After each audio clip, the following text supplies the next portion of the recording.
microphone to you, Brian. Matt, that's a pretty hard team to score on based on everything they've done this season. What really, I guess, was clicking for you offensively? Yeah. Obviously Jaden being able to break down the defense, then our ability to make threes. I thought he made good decisions to start the game and got our guys a couple threes. Travion and Zach did a good job around the rim. And just having balance of driving the basketball, being able to make enough threes. We had some open ones that you like to see go down, but 8 for 22 is not bad. And to just keep trying to execute. We out-rebounded them and had fewer turnovers than them at their place and still lost. And then tonight again, we out-rebounded them and had fewer turnovers. If you keep doing that, you're going to give yourself a chance. Obviously, it helps when you can make some shots, and we obviously made them out tonight. But some of the guys talked about just having that day off kind of helped that we had fresh legs. And right. We seemed very energized early in the game. Did you see that as something that sort of paid off there? Well, they're always energized when the ball goes in. Like our struggles are when we have to grind it when the ball doesn't go in. That's been our issue all year, just trying to get that consistency. But they're tough shot makers. Rutgers are. Geo Baker, Ron Harper Jr., McKay's. The last 7 games has been an all-conference player. An all-conference player again tonight. Just a fabulous guy. He's got a chance to be, got a chance to play in the NBA. He's really good. Understands the game. Has good size. Can pass. Can shoot. So for us, just trying to be consistent on both ends of the court. But when we don't turn the ball over and we score the ball, it helps our defense. It keeps us out of transition. And then tonight I thought we did a solid job. Last 2 games we've kept people. I don't know the actual stat what we were points per possession, but we were right around 1, a little bit below in our previous 2 games. So we're making some strides, but it was still a game where we scored the ball enough. We get to 84 points. So we make a couple more shots, we can get closer to 90. But it's the games you got to grind out. That's why even though Maryland was a tough game for us, we still were able to find a way to win, even though it got crazy there at the end. Just how you were able to flip the turnovers, on your own turnovers down into single digits against that defense. What was the key for that? It was just, concentration, taking care of the basketball, throwing the ball away from the defense and knowing that they're going to try to take some passes away and get difficult with some things. When you throw the ball inside enough, and now they got to mess with it. You can't pressure, everywhere and be able to double the post or scrape the post and give help in there. That allows you to move the ball a little bit better. If you get into transition and you've got someone that can break down the defense and then they overhelp, that helps also. So those things, Jaden's ability to break people down, and then our size with Travion and Zach, I think really helped. But our overall decision making, like they pressed us the majority of the game, and Eric Hunter did a fabulous job taking care of the basketball. And that really helps us because now we can get into what we want to. Even though they're getting us out of rhythm a little bit and they're making us use some time, we still did, probably outside of 2 or 3 possessions, did a good job executing. Matt, on the back here, Matt. Thank you.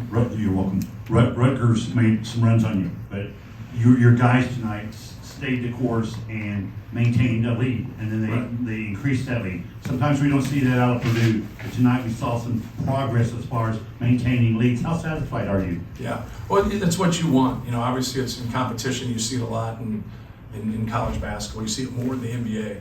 Those leads can evaporate pretty quickly, and you got to be able to be solid at that time.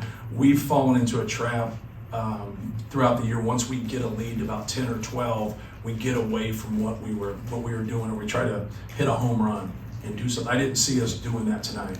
I felt like at times they pushed back, and it was really their good play. Like they're tough to cover. They're a good team. They're a good team. That was probably the greatest quad 2 win in the history of college basketball. They're unbelievable. If you got better teams than Rutgers going to the NCAA tournament, it's going to be the greatest tournament ever. Because they're fabulous. They're a team that can win a lot of games in the NCAA tournament, in my opinion. Coach, let's talk about Jaden Ivey. He grew up, his mom coach, world-class coach, just like you, world-class coach. What's it like to see you watch him grow, not only as a person, but as a player, being coached and just being the leadership he's shown and just as he's going on? Yeah, well, he's a good guy. He cares about, playing, but he's young. Just obviously in his second year, just and as a sophomore, but he's getting better. His decision making. We want him to be aggressive. Sometimes they take away a lot of things with him, obviously, because he's a good player. And when he does that and gets the ball out of his hands, he really gives us a dynamic that I think separates us, to be frank with you. When he doesn't do that and he has predetermined thoughts, that's where you see the tough shots and the turnovers come. And today I didn't see predetermined thoughts. They put 2 to 3 people on him. He found some people. They gave him space. He was aggressive. So, he's dynamic. Obviously a couple of those drives, there's not too many people in college basketball that can do that.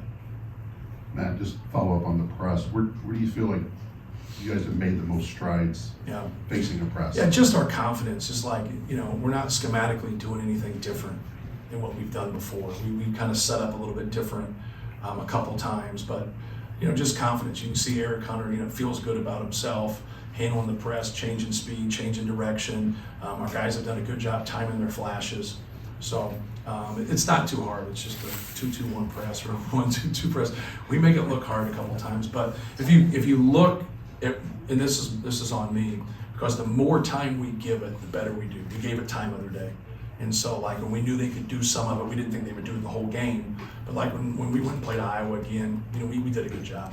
And so anytime someone's pressing and we spend time, the problem is late in the year you've been practicing for 4 or 5 months. You don't have 2 to 3 hours to practice. You want to get them in, you want to get to what you need to get to, but this team needs to continue to work on it. You just can't say, okay, we got to figure it out now because we turned it over once against the press in a whole game. We just got to keep working on it. But like I said, we don't have a lot of time. Zach gets 15 on 6 shots, doesn't turn the ball over, but it was that stretch where he got the offensive rebound that led to 3 and then the assist to Gillis at the end of the shot clock. Right. That really mattered. Can you kind of speak to where he is right now in terms of being a complete player who affects the games with more than just drawing fouls and scoring? Yeah, his ability to pass has really improved.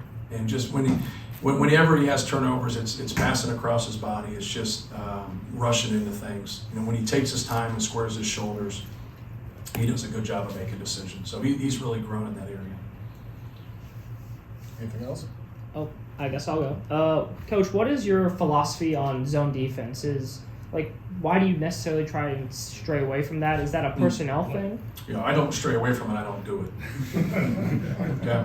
So when I got the job 17 years ago, I just went and studied, like, why in the Midwest, especially in the Big Ten, do they not primarily zone?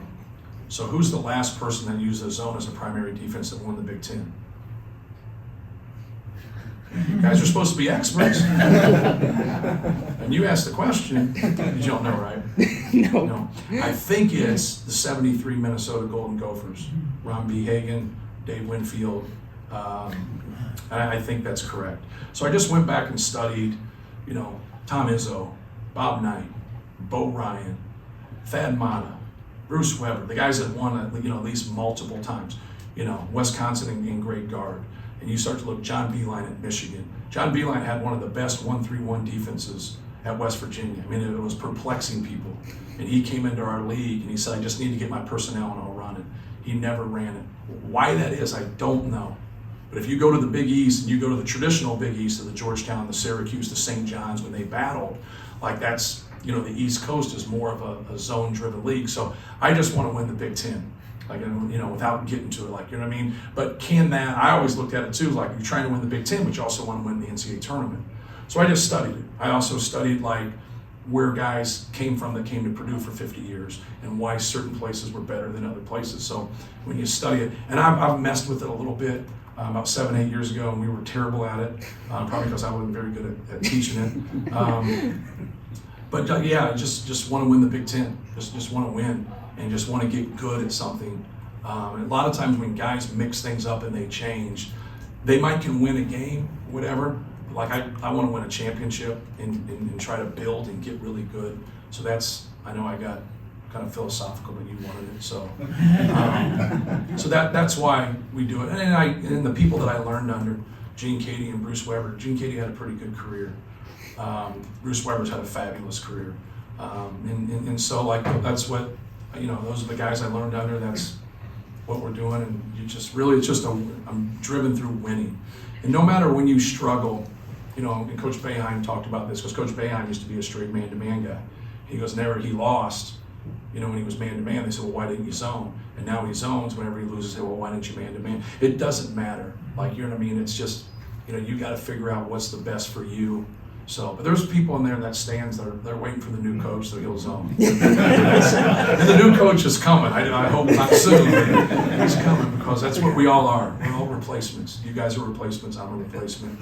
We're all replacements. So just cherish it. But no, it's just logical in my thinking. I'm not saying it's maybe logical in yours, but it's logical in my thinking. It's the best thing to do at Purdue in the Big Ten Conference. Thanks, Coach. You're welcome. Anything Go else? study the 73 Gophers.